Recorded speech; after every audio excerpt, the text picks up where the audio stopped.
En ese sentido, la lógica y la argumentación, nosotros en esta materia lo vamos a abordar desde el punto de vista jurídico, ¿sí? Si bien es cierto, voy a hacer un preámbulo de qué es la lógica y qué es la argumentación, nosotros todas estas bases que iré sentando, pues van encaminadas a poder desarrollar la lógica y la argumentación desde la ciencia jurídica, ¿sí? Entonces, quisiera comenzar con responder a la pregunta ¿qué es la lógica?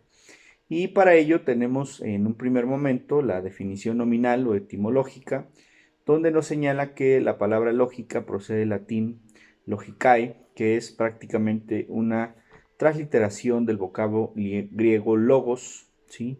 El problema se inicia con la definición misma del término logos, que es un sustantivo polisémico que admite las más variadas traducciones. Algunas de esas traducciones, ¿sí?, son palabra, verbo, Dios, razón, idea, conocimiento, discurso, estudio, razonamiento, proposición. Y en griego jurídico significa acusación. Para los fines que nos ocupan, el concepto que cabría recoger de toda esta diversidad de conceptos sería el razonamiento, ¿sí? Siendo en consecuencia la lógica la ciencia del razonamiento correcto.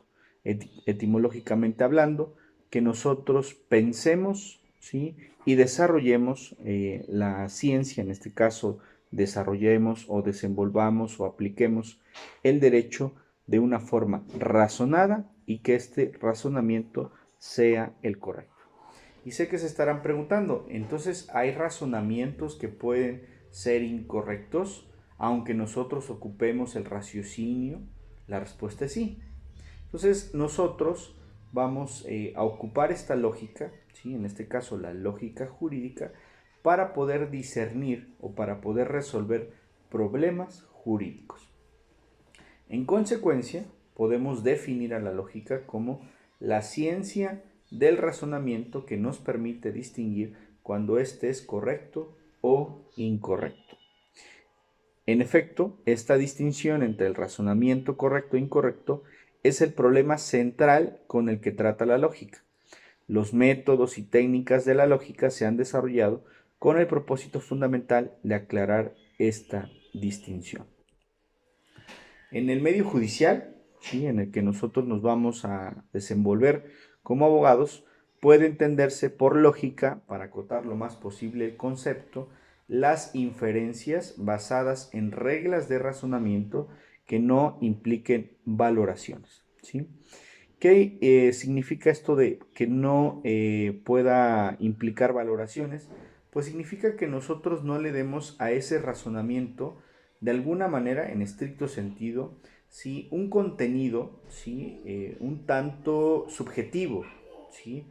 No sé si han visto, ¿no?, que siempre se le pide al servidor público, al abogado, a las personas, pues que sean objetivas, ¿no? Entonces, al ser objetivos, ¿no?, se desprende un tanto, ¿sí?, la persona de a lo mejor eh, pues sus propias creencias, ¿no?, por ejemplo, sus propios prejuicios, ¿sí?, su propia carga emocional, ¿no?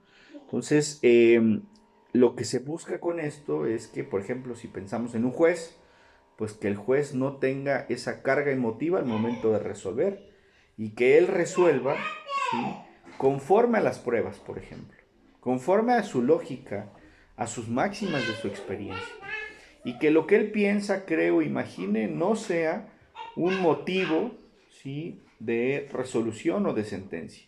No, que sea un razonamiento donde establezca, ¿sí?, por ejemplo, un juez penal, donde establezca que está acreditado plenamente que la persona se apoderó de algo sin consentimiento de quien tenía para darlo y que ese objeto del que se apoderó, ¿sí?, lo vendió y que esa venta le trajo un beneficio económico. Entonces le tendrá que aplicar el tipo penal de robo y que está plenamente acreditado que la misma persona que sustrajo ese objeto sin consentimiento de quien tenía para darlo y que con él lucró, ¿sí?, es la persona que está sentada en el banquillo de los acusados.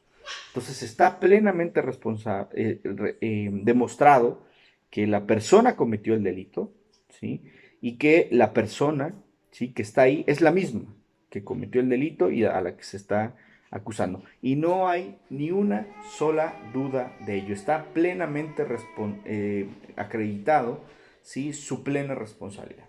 Entonces, este razonamiento al que él va a llegar con base en las pruebas, ¿sí?, va a utilizar también la lógica, ¿sí?, como un elemento, como una herramienta que lo va a llevar, lo encamina, ¿sí?, a lograr lo que en el derecho conocemos precisamente como, ¿sí?, búsqueda de la verdad. En los temas jurídicos, en los asuntos, en los litigios, y ustedes ya saben, ¿no?, que un litigio es precisamente dos posturas, ¿sí?, de alguna manera dos posturas, y estas posturas lo que van a buscar, ¿sí?, pues es que a cada una se le dé la razón. La persona, por ejemplo, a la que le robaron, pues va a querer que le reparen el daño, que le devuelvan lo que le robaron, ¿sí? El probable responsable pues dirá, no, es que yo no fui, o fue otra persona, o me obligaron, o estaba en estado de necesidad, o lo que de alguna manera corresponde. Entonces, si nos damos cuenta, siempre vamos a tener dos posturas, ¿no? Vamos a tener un litigio por esa razón. ¿Por qué? Porque justamente va a haber una persona que quiere algo y va a haber otra persona que quiere algo totalmente distinto a la primera, ¿no? Entonces, el juez, como un ser humano, profesional, de manera objetiva, imparcial, pues tiene que resolver esa litis, ¿no? Y va a determinar si esta persona es responsable y si esta persona acreditó ser la víctima, ser la dueña del objeto robado, para efectos de que se le devuelva, o en caso de que no se haya encontrado, pues se pueda reparar el daño.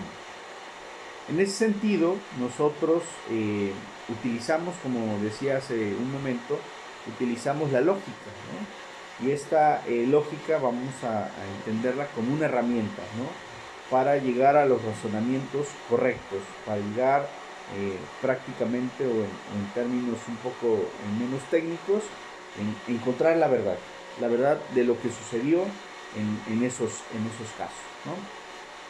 Asimismo, en cuanto a la lógica jurídica, tenemos que el juez se rige, en todo caso debe regirse, ¿no?, siempre debemos de pensar en el deber ser, y lo que decimos aquí es, lo que debe ser es que el juez, ¿sí?, por el manejo simultáneo de unos criterios valorativos, pueda promover el justo equilibrio o armonizar los intereses privados opuestos, ¿sí?, considerando el peso respectivo de esos intereses, ponderándolos en la balanza de la justicia, de modo que averigüe a cuál de ellos debe otorgar preponderancia, ¿sí?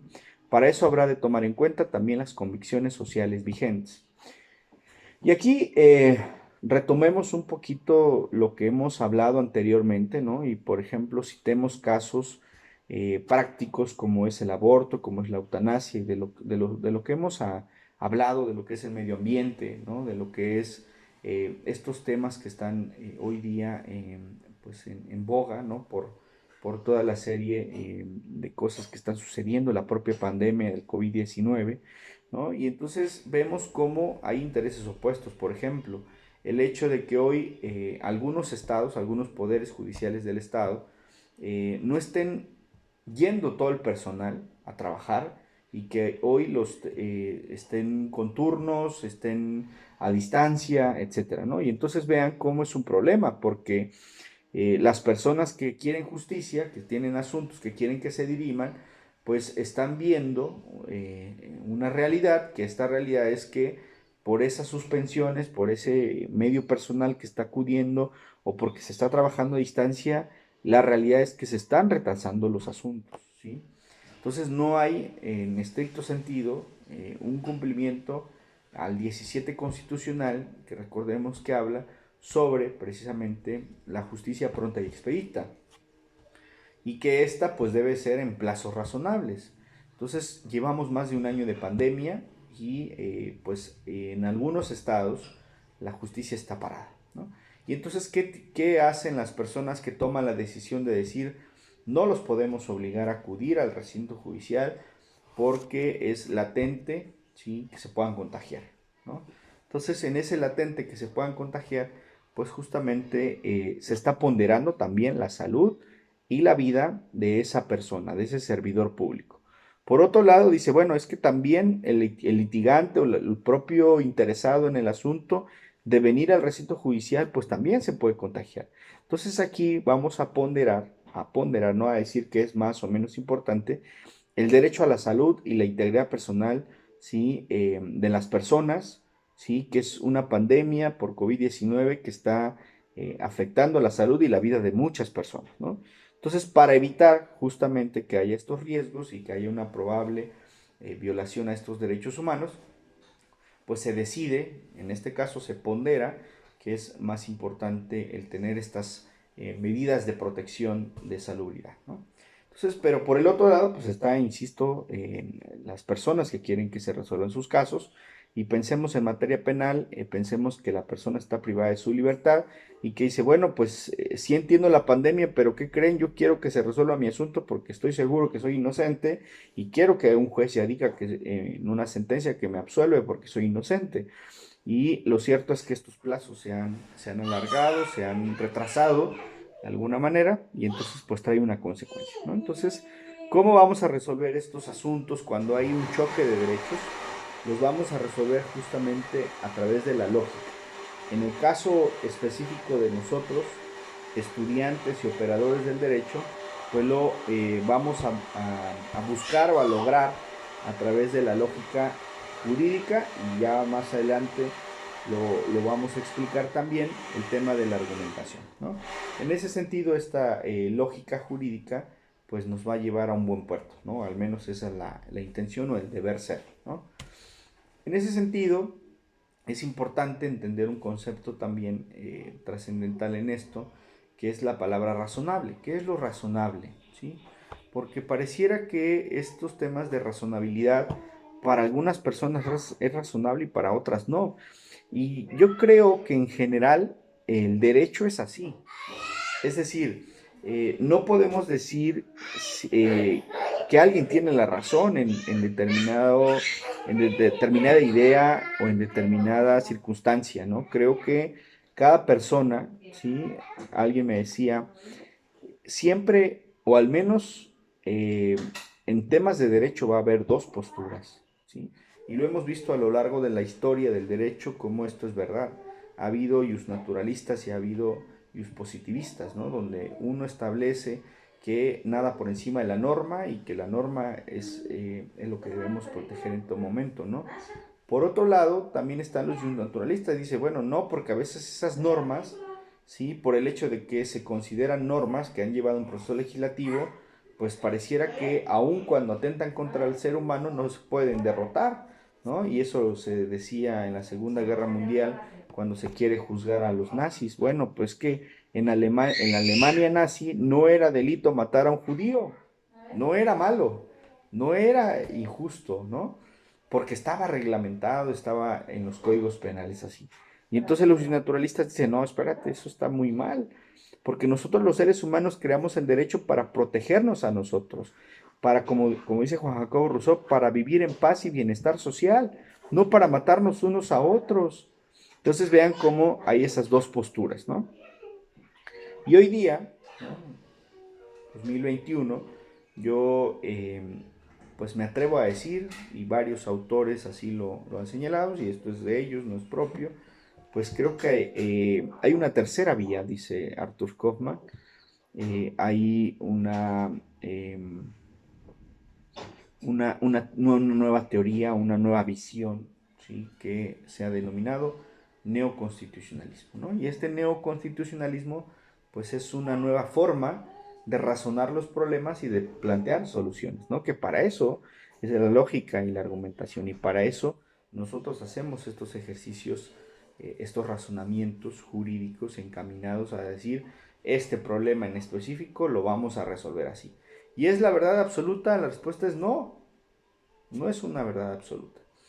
Entonces, sé que a lo mejor se pueden preguntar, bueno, ¿y cuando un juez dicta una sentencia, no es lo más razonable? Pues sí, desde ese punto de vista, ¿no? Pero estoy seguro que quien pierde, pues no lo va a ver nada razonable, nada lógico, ¿no? Entonces, debemos aprender desde hoy, nosotros que en temas de derecho siempre vamos a encontrar esas dos posturas, al menos, y hoy estos autores, como ya mencionaba a Kaufman, como puedo mencionar a García Figueroa, con su teoría de la derrotabilidad de la norma, pues nos dicen, bueno, va a depender de las circunstancias, de modo, de tiempo, de lugar, los factores exógenos y endógenos, internos y externos, de las personas, lo que rodea el hecho, pues que va a depender de eso para poder nosotros entender qué tenemos que resolver en este caso específico, ¿no? Porque si nosotros preguntamos, ¿en todos los casos se debe abortar? Por ejemplo, hablando del derecho humano de la mujer a decidir sobre su propio cuerpo, la respuesta es no. Y uno de los factores es el tiempo. Si tienes más de 3 meses ya no puedes abortar, es hasta antes de 3 meses, ¿no? Entonces vean cómo va a depender de las características específicas. Oye, ¿y hay alguna excepción o algún caso o alguna hipótesis en la que a pesar de que lleva más de 3 meses se puede abortar? Sí, por ejemplo, cuando son temas de violación, ¿no? Entonces, va a depender de muchas cosas, ¿no? ¿A qué los invito yo a ustedes con esta parte? Pues a pensar así, a pensar en el caso específico, el caso concreto, ¿sí? No dejarse llevar por estos temas de, bueno, es que así se ha hecho siempre, bueno, es que así lleva años esto funcionando. Bueno, habría que preguntarse si está funcionando perfectamente. Si la respuesta es no, bueno, en algunos casos no está funcionando, bueno, entonces vale la pena que nosotros lo replanteemos, ¿no? Y este replanteamiento, pues justamente nos lleva a algo, pues bueno, ¿no? ¿Y qué es esto bueno? Pues estos replanteamientos siempre van encaminados a buscar la protección máxima de derechos humanos, ¿sí? Porque en algunas épocas de la historia del ser humano, pues estas situaciones pues eran bien vistas, ahora no es bien visto. Ahora sabemos en esta nueva sociedad pues que los valores han cambiado, ¿no? Y va a depender de estas circunstancias que pues nosotros tenemos que tomar en cuenta, ¿no? Si nosotros le preguntamos a una comunidad indígena determinadas circunstancias, por ejemplo, la edad de casarse, les aseguro que no ve en lo absoluto irrazonable o ilógico o violatorio de derechos humanos que sea antes de los 18 años, porque es su cosmovisión, es su propia costumbre, ¿no? Si nosotros ese mismo caso lo vemos en una ciudad, en un contexto diferente, pues es delito y es pederastía, ¿no? Entonces, por eso es lo importante que el razonamiento al que lleguemos, ¿sí? Y por eso es razonamiento, porque va cargado de todas estas circunstancias, de todos estos motivos, de todas estas condiciones y de todos estos factores del caso específico. Porque para esta respuesta, para este caso puede ser algo razonable, pero si lo cambiamos de lugar, de tiempo, de espacio, puede ser totalmente irrazonable, ¿no? Entonces, vamos a llegar a razonamientos correctos, pero entendiendo que va a ser dependiendo del caso. En ese sentido, también este razonamiento, esta razón en lo jurisdiccional, por ejemplo, porque esto mismo que hablamos lo podemos llevar a los tres poderes, ¿eh? No es exclusivo de un juez, de un magistrado, de un ministro, del ámbito jurisdiccional, no. Lo mismo se ocupa para poder hacer una ley y nosotros lo hemos visto a fondo en ese sentido, ¿no? ¿En qué sentido? De que si esa ley es violatoria de derechos humanos, pues también podemos llevar a cabo razonamientos, argumentos encaminados a demostrar que eso está totalmente mal, ¿no? Entonces, hay que entenderlo desde esa perspectiva. También lo podemos llevar al Ejecutivo, ¿no? A estas políticas públicas, a estas decisiones, a estos decretos que ha tomado y que podemos nosotros analizarlos y decir, bueno, bajo estos razonamientos de derechos humanos, por ejemplo, esto está violentando o atentando contra la dignidad del ser humano, ¿no? Y así lo podemos ver desde cualquier vértice. Pongo ejemplos jurisdiccionales, ¿no? Como una finalidad de poder entender el tema. Entonces, en consecuencia, el juez, muy lejos de aplicar silogismos, ¿sí? A más B, entonces C, eso es un silogismo, en nuestra materia no aplica. Porque si decimos, toda persona que se apodere de algo sin consentimiento de quien tiene para darlo, y que con él lucre, lo use, cometerá el delito de robo. Y entonces, si esto es así, no habría excepciones. Y nosotros no estamos en las ciencias exactas, nosotros tratamos con seres humanos y el ser humano es cambiante y el ser humano en todo momento está evolucionando y les acabo de decir justamente que dependiendo de la etapa en la historia en que lo veamos va a haber razones distintas, ¿no? Entonces no podemos aplicar nosotros en nuestra lógica jurídica un silogismo perfecto de A más B, entonces C. ¿Por qué? Porque qué tal que esa persona está en estado de necesidad y puede apoderarse de algo sin consentimiento de quien tiene para darlo y puede comérselo, puede usarlo. Y va a ser un excluyente delito si se encuentra en estado de necesidad. Entonces no podemos aplicar silogismos perfectos en el área de derecho. Hoy día se ha estado hablando, ¿no? De incluso aplicaciones, ¿no? Donde tú metes el problema jurídico y la propia aplicación te dará una respuesta, ¿no? Se aplaude, se agradece ese esfuerzo por el uso de las tecnologías de la información y la comunicación aplicadas al derecho. Eso está excelente. Lo que yo creo es que no podemos llegar a ese extremo de dejar o confiar la decisión de algo que interviene en los humanos, en una máquina, en una aplicación, en la tecnología, ¿no? Porque hay tantos factores que pueden determinar el cambio del sentido de esa resolución que determine la aplicación. Entonces creo que la justicia es de los humanos para los humanos porque debemos nunca perder de vista que hay que tener ese sentido, como lo decía justamente la diapositiva anterior que habla sobre la lógica jurídica, tomar en cuenta también las convicciones sociales, porque no es lo mismo que hablemos de un derecho humano en África a que lo hablemos en el continente americano, que lo hablemos en Europa. O sea, son contextos sociales totalmente diferentes. Por ejemplo, en México en ningún lugar puedes tú consumir drogas. Y en Europa hay lugares exclusivos donde puede o está permitido, es una zona libre donde puedes determinadas drogas poder consumirlas.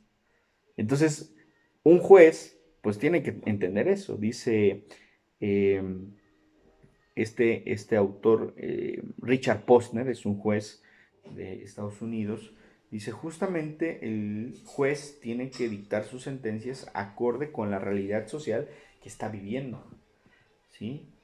Por mucho que el juez tenga conocimientos de muchas cosas y ha salido al extranjero a estudiar, excelente, pero no puede perder ese sentido social de dónde está dictando sus sentencias, ¿sí? Entonces es muy importante cuando nosotros creamos o conformamos estos argumentos, ¿sí? Pues que tenemos que verlo desde esa perspectiva, ¿no? Al hacerlo así, lejos de apartarse de su estricto deber de obediencia al ordenamiento positivo, da a este su más perfecto cumplimiento en razón de que el legislador, mediante las normas generales que emite, se propone lograr del mayor grado posible la realización de la justicia, al menos de la justicia imperante en una época o circunstancia histórica determinada y los valores por esta implicados. En varias partes de la República, el tema del aborto, por ejemplo, pues ha estado ahí. En algunos ya no está punible, o sea, no es delito que la mujer decida en cualquier momento, hasta antes de los 3 meses en la mayoría, decidir abortar por la razón que sea, ¿no? Entonces, esas circunstancias pues no son las mismas, por ejemplo, en Veracruz, son totalmente diferentes, ¿verdad? Entonces, esta parte en donde los jueces tienen que buscar esta justicia, ¿sí? Y trae un problema mayor, porque dicen, oye, entonces, realmente la justicia va a depender del ojo de quien la mira o quien la aplica. Y pareciera que la respuesta es que sí. Entonces, ¿y por qué pareciera que sí? Porque así es la realidad allá afuera. Aquí valdría preguntarse, ¿estamos de acuerdo con eso? En mi caso, muy humildemente podría decir, no estoy de acuerdo, porque no somos seres humanos de primera, de segunda o de tercera, todos somos exactamente iguales, todos tenemos los mismos derechos, ¿sí? Por el solo hecho de ser personas.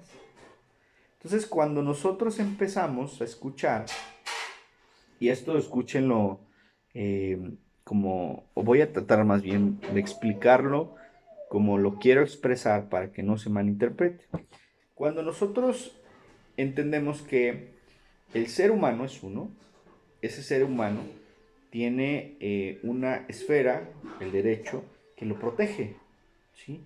Y que esa esfera, el derecho, se creó para protegerlo, ¿sí? Todo el andamiaje jurídico se ha creado del humano para el ser humano, para vivir en paz y bienestar social, para estar bien, para vivir con dignidad, para tener felicidad.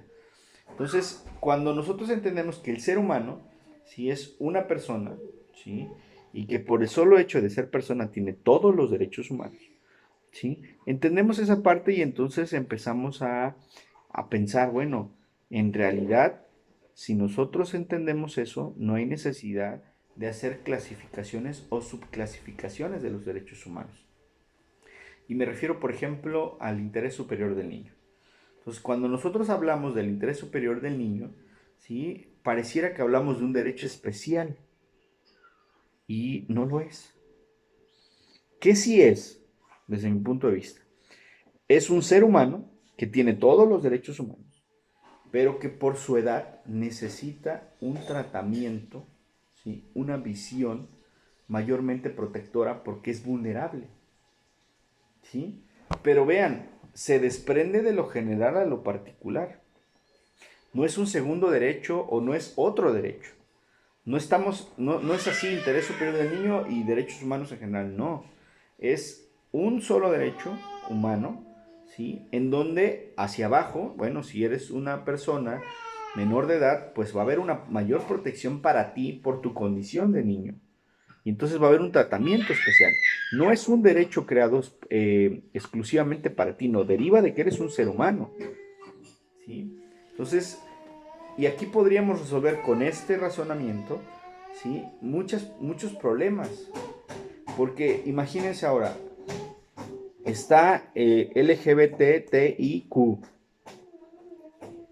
Y entonces lo complicamos para llevarlo a la práctica en realidad. ¿Por qué lo complicamos? Porque entonces tenemos que ser especialistas ahora en derechos humanos y además en derechos humanos de estas personas. Y además, y luego vienen las personas de la tercera edad. Y luego vienen, y así nos vamos, ¿no? Y entonces creo que estamos desnaturalizando todo esto. ¿En qué sentido? En que le ponemos tantas clasificaciones, ¿sí? Que entonces en la práctica confunde. ¿Qué pasa? Hay jueces que no entienden esto. Si imagínense, si les cuesta entender que hay derechos humanos de las personas, ahora imagínense explicarle las subclasificaciones, tantas que se han hecho. Entonces creo yo que el razonamiento tiene que ser muy básico. ¿Eres una persona? Sí. ¿Tienes derechos humanos? Sí. ¿Puedes ser discriminado en razón de que tú, ser humano, tienes preferencias sexuales distintas a la mayoría? No, no puedes ser discriminado porque eres un ser humano. Mujer, tú puedes abortar, claro, porque es tu cuerpo. Y hay que hacer todo un desarrollo argumentativo para... No, sí se hace y está muy bien que se haga y que se aprenda, ¿sí? Como un acto consecuencia de entender que es un ser humano.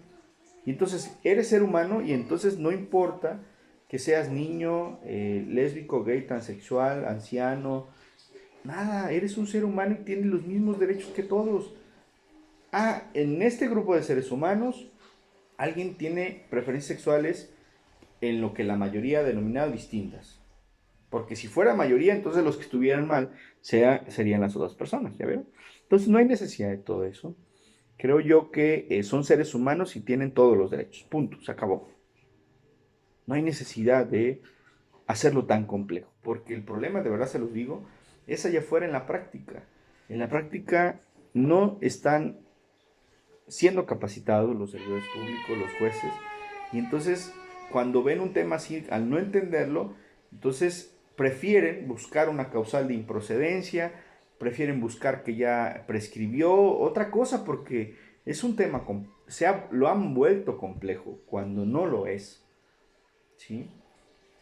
Entonces, todo esto, ¿a qué va? Pues que justamente es a través de los razonamientos a la que nosotros podemos demostrar cosas, ¿sí? Porque creo yo que sí somos científicos del derecho porque justamente, lo que sí les digo, no nos podemos comparar con los científicos de las ciencias exactas, porque a diferencia de nosotros, ellos sí tienen que experimentar lo que piensan y encontrar el resultado.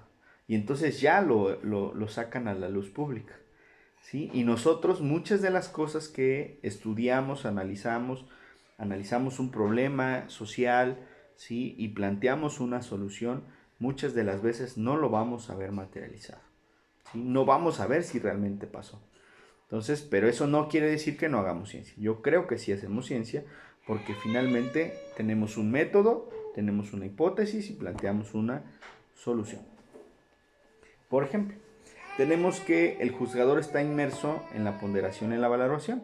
O sea, tiene que ponderar siempre entre dos derechos. Los que se quieren divorciar, sí los divorcio o no los divorcio. Los que quieren una guardia y custodia, ¿se lo doy al papá o se lo doy a la mamá? ¿No? O sea, siempre va a haber un choque de derechos, una necesidad de hacer ponderación, ¿sí? Y darle valor, ¿sí? Incluso axiológico, ¿no? Está bien, está mal, es jurídico, es legal, es ilegal, es constitucional, es inconvencional. El medio entonces de la elaboración de toda sentencia judicial no se obtiene aplicando la lógica tradicional, ¿sí? Porque la lógica tradicional a veces te diría, si te robó, pues es robo, ¿sí? Si se apoderó de algo sin tu consentimiento y se lo comió, es robo. No podemos nosotros, los abogados, tener esa lógica tradicional. Además de esa lógica tradicional, ¿sí? Tenemos que llevar a cabo, de alguna manera, unos razonamientos. Y estos razonamientos van a ser siempre con base en la ley. Nosotros no vamos a hacer nada, es más, no podemos hacer nada fuera de la ley. ¿Sí? Eso es nuestro alcance. De ahí la importancia de que estas clases, por ejemplo, de lógica y argumentación, pues también la tuvieran los legisladores, ¿no? Porque finalmente para poder llevar a cabo, ¿sí?, la regulación de la conducta del ser humano, pues tienes que hacer razonamientos, tienes que llevar a cabo ponderaciones. Y no puedes decir, está prohibido el aborto, no, espérate, porque es el derecho de la mujer a poder decidir sobre su propio cuerpo. Pero como no se lleva a cabo esos razonamientos, pues es a rajatabla, ¿no? Entonces, en la exposición de motivos de las, pues justamente de las leyes, pues se tienen que dar razones suficientes, lógicas, jurídicas, encaminadas a convencer por qué esta hipótesis o por qué esta no. Entonces, en tal virtud, los aspectos que de esas realidades interesas están conjugadas con criterios estimativos, que de ningún modo pueden entrar en una ponderación puramente matemática. Como ya se los decía hace un momento, en una sentencia yo no puedo hacer A, vamos a decir que A es la ley, dice esto, y más B, tú hiciste esto en los hechos, el resultado es una sentencia condenatoria. No funciona así.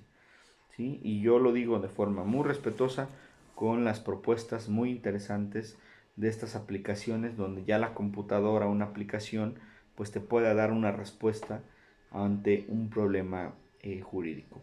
Y yo digo que en este momento, no sé, en un futuro, no lo sé, pero en este momento mi idea o mi pensamiento es, hay tantas variantes, hay tantas circunstancias, no es lo mismo juzgar a una mujer que a una mujer indígena.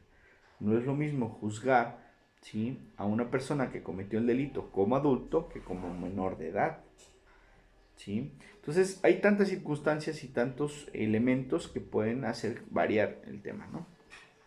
Entonces de ahí que busquemos que esta lógica de lo razonable, ¿sí?, entendida como una forma de hacer frente a lo que la lógica formal o lógica analítica no es capaz de resolver adecuadamente, es decir, todo aquello que se refiere al acontecer cotidiano, ¿sí?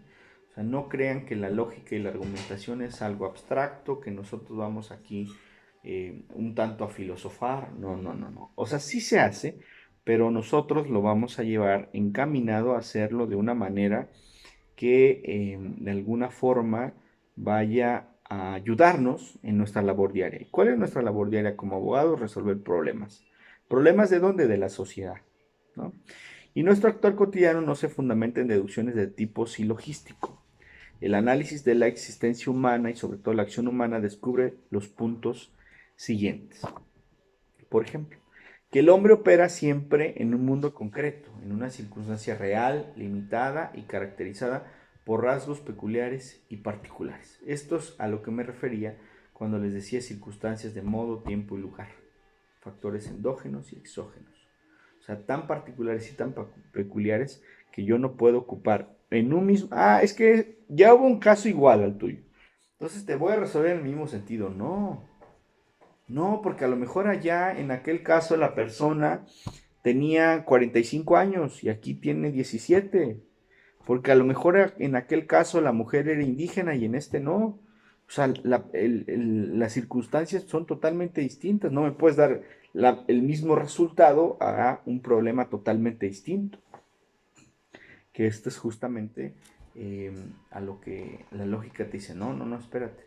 Porque lo vamos a demostrar que son casos totalmente distintos, ¿no? Y yo se los he multireferido que actualmente se debe todo de atender el caso por el caso.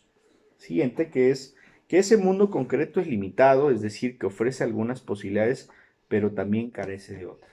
El solo hecho de estar de un país a otro, las posibilidades o las cosas cambiaron totalmente.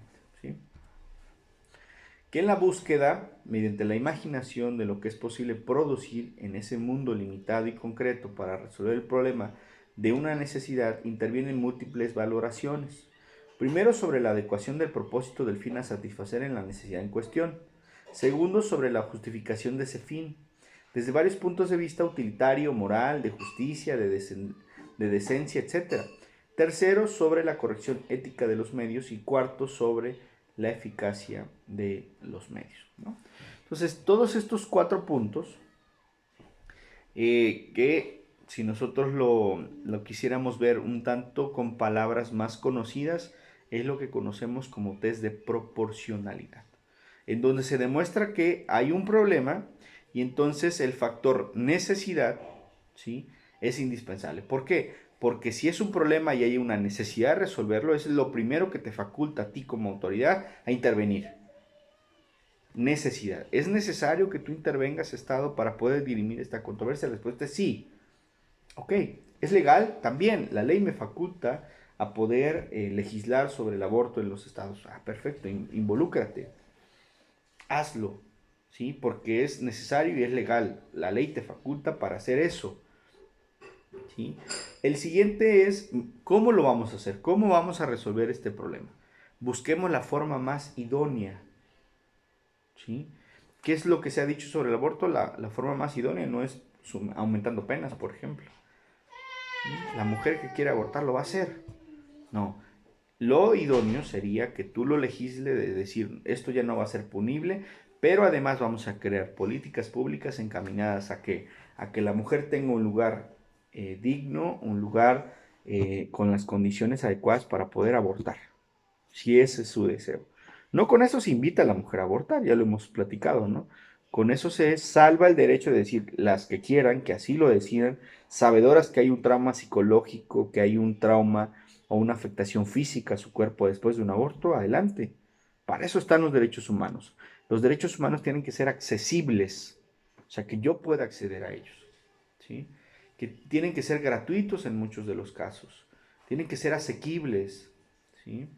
Entonces, de no hacerse así, pues bueno, lo que va a generar es justamente una violación a un derecho humano.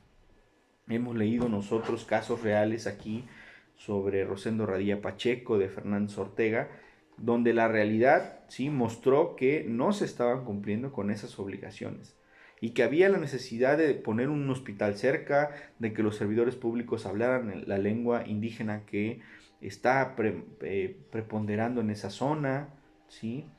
Que la política pública criminal encaminada a sacar a las Fuerzas Armadas a las calles para hacer labores de prevención ha traído como consecuencia ineludible, y ahí están las estadísticas, de violaciones graves a los derechos humanos. Entonces, esto es la lógica de lo razonable, buscar elementos, sí, encaminados a demostrar una idea o lo que yo esté pensando. Asimismo, que en todas las operaciones para establecer el fin y para encontrar los medios, los hombres se guían no solo por las luces de sus mentes personales, sino también por las enseñanzas derivadas de sus propias experiencias y de las experiencias ajenas. He multireferido aquí que el ser humano no vive aislado, el ser humano vive en sociedad, vive en grupos de población, vive en una colonia, vive en una ciudad, vive en un estado, vivimos en un país y vivimos en el mundo, ¿no? Entonces, esta parte es muy importante. Hoy con los medios de comunicación, pues esas experiencias las podemos ver plasmadas en un libro, en una película, en un tutorial, en la televisión, ¿no? Entonces, toda esta gama de conocimientos que hay ahorita en el mundo, de fácil acceso, ¿qué es lo que tenemos que hacer? Pues justamente llevarlo a algo positivo. ¿Y qué es lo positivo? Buscar en todo momento que esa experiencia de alguien más a lo mejor me puede hacer, eh, me puede servir a mí para poder hacerlo mejor, ¿no? En el caso del derecho, pues vaya, creo que hay tantos libros, tantos artículos que no hemos aprovechado en leer para poder hacer más fácil nuestro trabajo.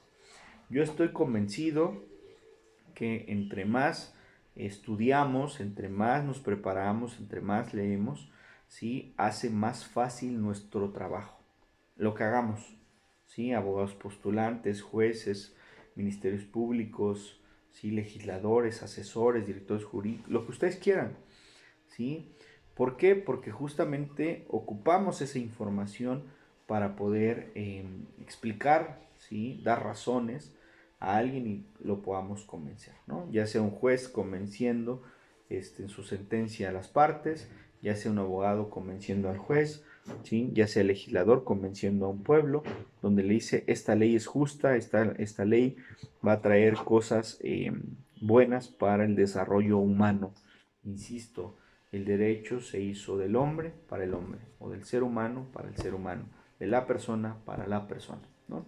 Entonces, ese sería esta primera parte, ¿no? De la introducción a la lógica y la argumentación, para efectos de poder dejar sentadas estas bases de en dónde estamos parados y hacia dónde vamos.